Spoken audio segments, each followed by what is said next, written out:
Anne of Green Gables. Take 2.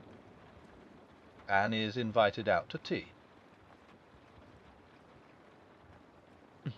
And what are your eyes popping out of your head about?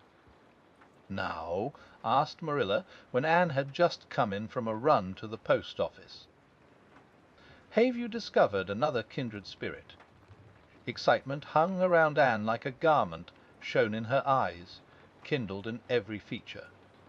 She had come dancing up the lane, like a wind-blown sprite, through the mellow sunshine and lazy shadows of the August evening. No, Marilla, but oh, what do you think? I am invited to tea at the manse tomorrow afternoon. Mrs. Allen left the letter for me at the post office. Just look at it, Marilla. The Miss Anne Shirley, Green Gables. That is the first time I was ever called Miss. Such a thrill as it gave me. I shall cherish it forever among my choicest treasures. Mrs. Allen told me she meant to have all the members of her Sunday school class to tea in turn, said Marilla, regarding the wonderful event very coolly. You needn't get in such a fever over it. To learn to take things calmly, child. For Anne to take things calmly would have been to change her nature. All's spirit and fire and dew.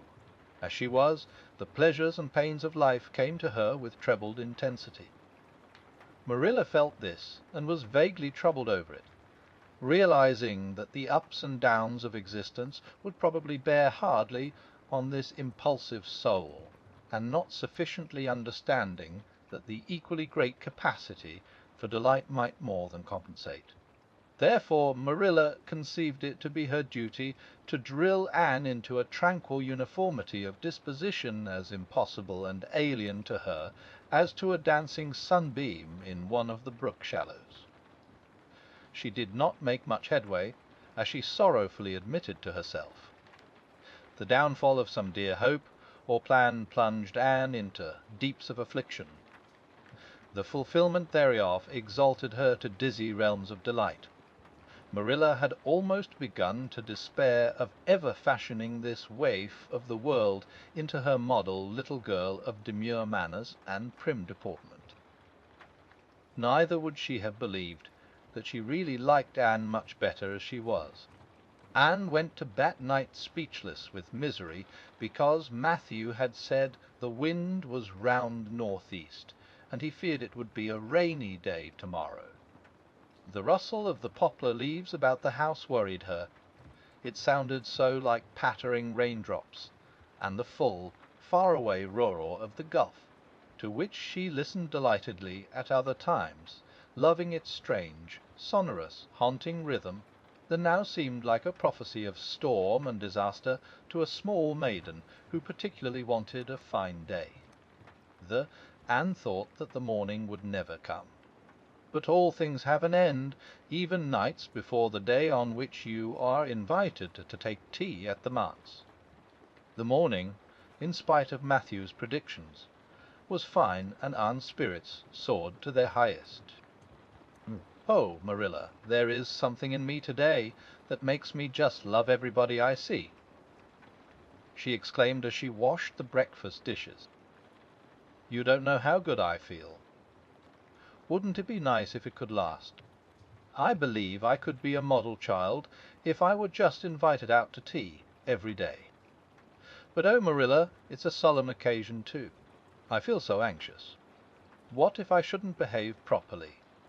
You know I never had tea at a manse before, and I'm not sure that I know all the rules of etiquette, although I've been studying the rules given in the etiquette department of the Family Herald ever since I came here.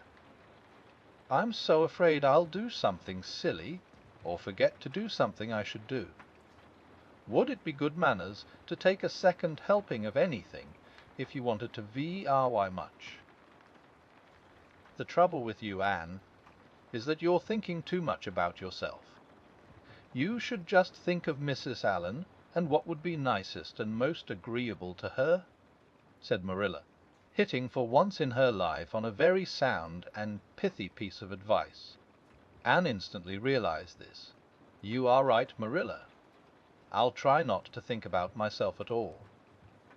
Anne evidently got through her visit without any serious breach of etiquette, for she came home through the twilight under a great, high, sprung sky gloried over with trails of saffron and rosy cloud, in a beatified state of mind, and told Marilla all about it happily, sitting on the big red sandstone slab at the kitchen door with her tired curly head in Marilla's gingham lap.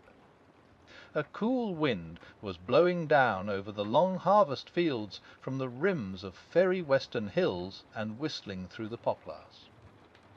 One clear star hung over the orchard, and the fireflies were flitting over in Lover's Lane, in and out among the ferns and rustling boughs. Anne watched them as she talked, and somehow felt that wind and stars and fireflies were all tangled up together into something unutterably sweet and enchanting. Oh, Marilla, I've had a most festin-tangy time. I feel that I have not lived in vain, and I shall always feel like that, even if I should never be invited to tea at a manse again. When I got there, Mrs. Allen met me at the door. She was dressed in the sweetest dress of pale, pink organdy, with dozens of frills and elbow sleeves, and she looked just like a seraph. I really think I'd like to be a minister's wife when I grow up, Marilla. A minister mightn't mind my red hair, 'cause he wouldn't be thinking of such worldly things. But then, of course, one would have to be naturally good, and I'll never be that, so I suppose there's no use in thinking about it. Some people are naturally good, you know, and others are not. I'm one of the others. Mrs. Lynde says I'm full of original sin. No matter how hard I try to be good, I can never make such a success of it as those who are naturally good. It's a good deal like geometry, I expect. But don't you think the trying so hard ought to count for something? Mrs. Allen is one of the naturally good people. I love her passionately.